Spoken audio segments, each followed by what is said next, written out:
আজকে আমাদের সামনে একটা সম্পূর্ণ নতুন একটা ভবিষ্যৎ এসেছে, একটা সময় এসেছে।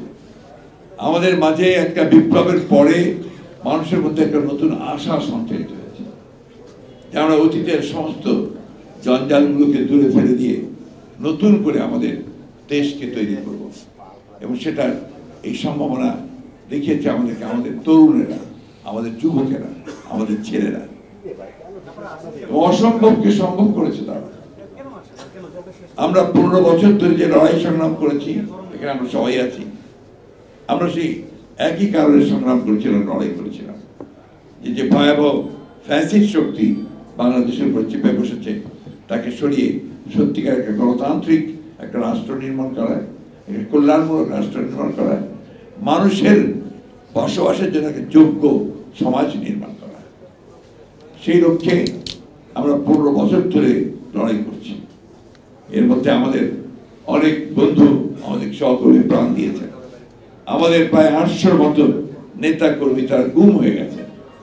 এর মধ্যে আমাদের এমপি ছিলেন ইলিয়াস আলী, সেলিম, পারভেজ সহ অনেক ছাত্র নেতা, যুব নেতা তারা ছিলেন। আমাদের প্রায় 2000-এর মতো নেতা কর্মীকে গুলি করে হত্যা করা হয়েছে। 1,45,000 মামলা করা হয়েছে আমাদের 60 লক্ষ মানুষের বিরুদ্ধে 15 বছরে। আমার বিএনপির একটা মানুষও খুঁজে পাওয়া যাবে না যার বিরুদ্ধে মামলা নেই, সেই ইউনিয়ন পর্যায় থেকে শুরু করে একেবারে কেন্দ্র পর্যন্ত। এর মধ্যে সংগ্রামের মধ্য দিয়ে আমাদের আপনারা আজকে আমরা ঐক্যবদ্ধ হয়ে আমরা 31 দফা ব্যাপারে আমরা সবাই একমত হয়ে সেই 31 দফা বাস্তবায়িত করবার জন্য আমরা সংগ্রাম শুরু করেছিলাম। 31 দফা কি ছিল? একটা সংস্কার, যে আমরা রাষ্ট্র ব্যবস্থার সংস্কার চাই, পরিবর্তন চাই, এবং আমাদের মধ্যে যে যুক্তিটা ছিল এইটাকে লক্ষ্যে আমরা আন্দোলন করব, ফ্যাসিবাদকে পরাজিত করে আমরা একটা নির্বাচনে যাব। সেই নির্বাচনে আমরা আবার ঐক্যবদ্ধ হয়ে আমরা অবশ্যই এই 31 দফাকে বাস্তবায়িত করব। এই ব্যাপারে কিন্তু আমাদের মধ্যে কোনো দ্বিমত ছিল না, আমরা একসাথে আন্দোলন করেছি। আপনারা সবাই জানেন যে সেই আন্দোলনে কিভাবে আমাদের নেতা কর্মীরা নির্যাতিত হয়েছেন, নিগৃহীত হয়েছেন, নিহত হয়েছেন। আপনাদের মনে থাকার কথা যে 7ই ডিসেম্বর 1923 সালে সম্ভবত, আমার 22 সালে আমাদের নয়াপল্টন অফিসে যখন আপনার আক্রমণ করে পুলিশ, সেই আক্রমণের মধ্যে আমাদের মকবুল স্বেচ্ছাসেবক দলের নেতা মিরপুরের, তাকে কিভাবে প্রকাশ্যে গুলি করে হত্যা করা হয়। আমাদের সমস্ত শীর্ষ নেতাদেরকে গ্রেফতার করে নিয়ে যাওয়া হয়, এবং পরে আমিও তখন গ্রেফতার হই। আমাদের পরে বাধ্য হয়ে আমাদের নেতৃবৃন্দ সেই জনসভাটাকে নিয়ে যান, সমাবেশটাকে নিয়ে যান গোলাপবাগে, মনে আছে আপনাদের?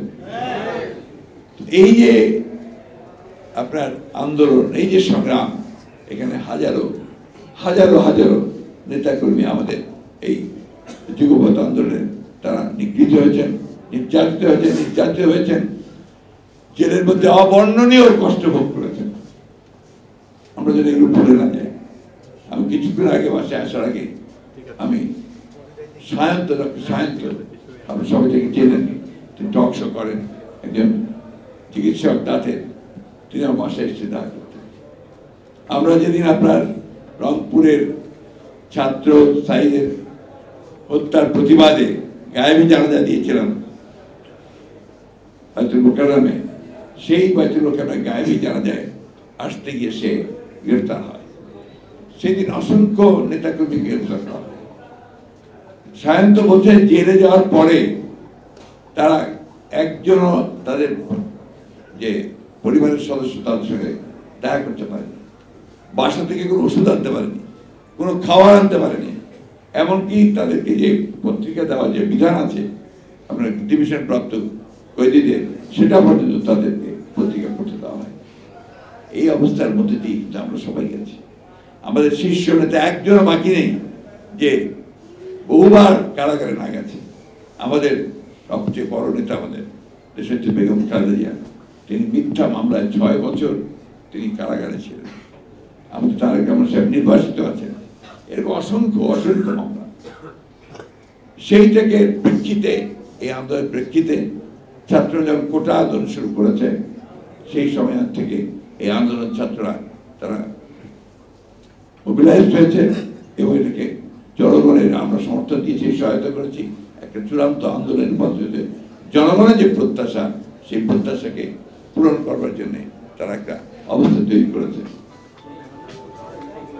ফ্যাসিবাদের নায়ক শেখ হাসিনা পালিয়ে গেছে, তাদের যারা দোসর তারা অনেকে পালিয়ে গেছে, অনেকে লুকিয়ে আছে। নতুন সরকার গঠন হচ্ছে, একটা ইন্টারিম সরকার, অন্তর্বর্তীকালীন সরকার, এবং সেই সরকার প্রধান হচ্ছেন আমাদের সকলের অত্যন্ত শ্রদ্ধেয় মানুষ প্রফেসর ডক্টর ইউনূস আলী, আরো শ্রদ্ধেয় ব্যক্তিরা এর সদস্য হয়েছে। এদের কাছে আমাদের প্রত্যাশা অনেক।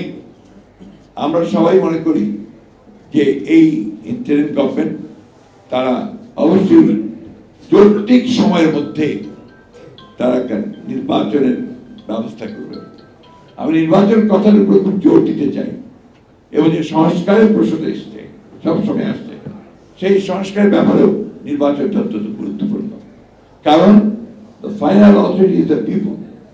সেটা কিভাবে আসবে? সেটা অবশ্যই একটা নির্বাচিত পার্লামেন্টের মধ্য দিয়ে তাদের মাধ্যমে সেটাকে আসতে হবে, এর কোনো বিকল্প নেই। সুতরাং কয়েকজন ব্যক্তি একটা সংস্কার করে দেবেন, এটা আমি বিশ্বাস করি না। আমি বিশ্বাস করি জনগণের অংশগ্রহণের মধ্যে দিয়ে তাদের মাধ্যমে কিন্তু সেই সংস্কার আসতে হবে। আমরা বিশ্বাস করি যে আমাদের এখন যারা ইন্টারিম গভর্নমেন্টে কাজ করছেন তারা সবাই অত্যন্ত আন্তরিক, তারা যোগ্য মানুষ, কিন্তু আমরা এটাকে আরো ভিজিবল দেখতে চাই, আরো দৃশ্যমান দেখতে চাই।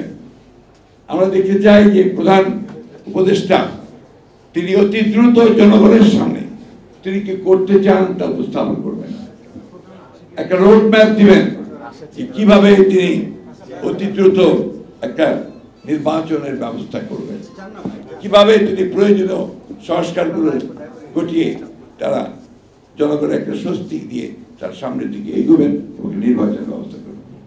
আমরা দেখতে চাই না যে সমস্ত ব্যক্তিরা হাসিনার পাশে থেকে, হাসিনার সঙ্গে থেকে তার দোসর হয়ে তারা মানুষের উপর নির্যাতন নিপীড়ন করেছে, লুটপাট করেছে, দেশের পাচার করে দিয়েছে, তাদেরকে আমরা আশেপাশে দেখতে চাই না।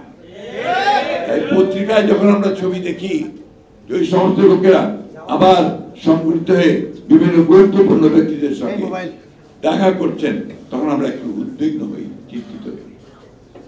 আমরা খুব চিন্তিত হই যে আজকে প্রায় 16-17 দিন হচ্ছে, এখন পর্যন্ত ওই সেক্রেটারিয়েটের যে সমস্ত সেক্রেটারিরা এই সরকারকে এতদিন ধরে চালিয়েছে, তাদের সমস্ত কুবুদ্ধিগুলো দিয়েছে, তারা এখনো ওই সরকারের সচিবের দায়িত্বগুলো পালন করছে। আমরা দেখতে চাই না। আমরা দেখতে চাই যে অবিলম্বে ওই ব্যুরোক্রেসিতে যারা প্রো পিপুল আছেন, যারা জনগণের সঙ্গে সম্পৃক্ত আছেন, সে আইন মেনে সব মেনেই তাদেরকে আমরা পাশে দেখতে চাই। এই কথাগুলো আমি বলতাম না, কিন্তু বলতে বাধ্য হচ্ছে এই জন্যে যে আমরা সেগুলো দেখতে পাচ্ছি না। আমরা এখন পর্যন্ত বিশ্ববিদ্যালয়গুলোতে, বিদ্যালয়গুলোতে কোনো ভাইস চ্যান্সেলর নিয়োগ দেওয়া হয় নাই, অথচ ভাইস চ্যান্সেলর ইতিমধ্যে রিজাইন করেছেন। আমরা দেখতে চাই যে ভাইস চ্যান্সেলর নিয়োগ দেওয়া হচ্ছে যাদের সকলের কাছে গ্রহণযোগ্যতা আছে এই সমস্ত। আমরা দেখতে চাই যে আইন শৃঙ্খলা পরিস্থিতি নিয়ন্ত্রণের ব্যাপারে তারা অত্যন্ত সচেষ্ট। এই ব্যাপারে আমরা তাদেরকে সর্বাত্মক সহযোগিতা দিয়েছি, দেব এবং এখন দেব, সব রকম প্রতিশ্রুতি আমরা দিচ্ছি। রাজনৈতিক দলগুলোর সঙ্গে এখন পর্যন্ত এই সরকারের সত্যিকার অর্থে কোনো এজেন্ডা ভিত্তিক কোনো আলোচনা হয়, কিন্তু রাজনীতি ছাড়া যেটা হবে না। রাজনৈতিক দলগুলোর মতামত আনতে হবে। রাজনীতি ওই জায়গাটাই রাজনীতি, যে জায়গায় তারা বসে আছেন ইন্টারিম গভর্নমেন্টে, এইটাই হচ্ছে রাজনীতির জায়গা। কারণ এখান থেকেই তো দেশের সবকিছু ভবিষ্যৎ নির্ধারিত হবে। সুতরাং যারা রাজনীতি করছেন তাদের সঙ্গে অবশ্যই তাদেরকে মত বিনিময় করতে হবে। ছাত্র নেতৃবৃন্দ যারা আজকে সহযোগিতা করছেন তাদের কাছেও আমাদের অনুরোধ ছিল আমরা যারা অনুরোধ করছি, অনুরোধ রাখছি যে এই বিষয়গুলোকে অত্যন্ত গুরুত্বপূর্ণ সহকারে নিয়ে এই বিপ্লবকে যেন সুসংগত করা যায়, প্রতি বিপ্লব যেন না ঘটে, এবং ইতিমধ্যে যে চক্রান্ত রকম সুর কথাবার্তা উঠে আসছে মানুষের মধ্যে, সেগুলোকে যেন আপনার প্রতিহত করা যায়, সেগুলোকে পরাজিত করে এই বিপ্লবের চেতনাকে যেন আমরা সমুন্নত রেখে একটা গণতান্ত্রিক বাংলাদেশের দিকে যেন এগিয়ে দিতে পারি, সেই বিষয়টা তাদেরকে সবসময় স্মরণ রাখতে হবে। আমি আবার রিপিট করতে চাই যে অবশ্যই অতি দ্রুত জনগণের যে চাহিদা, সেই চাহিদাকে পূরণ করার জন্য রাজনৈতিক দলগুলোর সঙ্গে আলোচনা করে একটা কিভাবে একটা নির্বাচন অতি দ্রুত করা যায় এবং সেই প্রয়োজনীয় সংস্কার করা যায়, সেটা নিয়ে এই ইন্টারিম গভর্নমেন্ট কাজ করবেন বলে আমরা প্রত্যাশা করি। আমাদের আস্থা রয়েছে, জনগণের আস্থা রয়েছে, সকলেরই আস্থা আছে, কিন্তু অবশ্যই সেটা সীমিত সময়ের মধ্যেই করতে হবে, একটা সময়ের মধ্যেই করতে হবে, যৌক্তিক সময়ের মধ্যে করতে হবে। তা না হলে যে উদ্দেশ্য, সেই উদ্দেশ্য সম্পূর্ণ ব্যাহত হবে। আমি বক্তব্য দীর্ঘ করবো না। কাজী জাফর সাহেবকে আমি আমার শ্রদ্ধার সঙ্গে স্মরণ করছি। আমি যারা শহীদ হয়েছেন তাদের স্মরণ করছি, বিশেষ করে ছাত্রদের যে ত্যাগ, সেই ত্যাগকে আমি কখনোই বলতে পারবো না। আসুন আমরা আজকে সবাই ঐক্যবদ্ধ হয়ে এই ইন্টারিম গভর্নমেন্ট যেন সফল হয়, তারা যেন একটা রোড ম্যাপ দিতে পারেন, সেই রোড ম্যাপ অনুযায়ী আমরা যেন গণতন্ত্রে পৌঁছতে পারি, সেই লক্ষ্যে আমরা সবাই তাকে সহযোগিতা করব।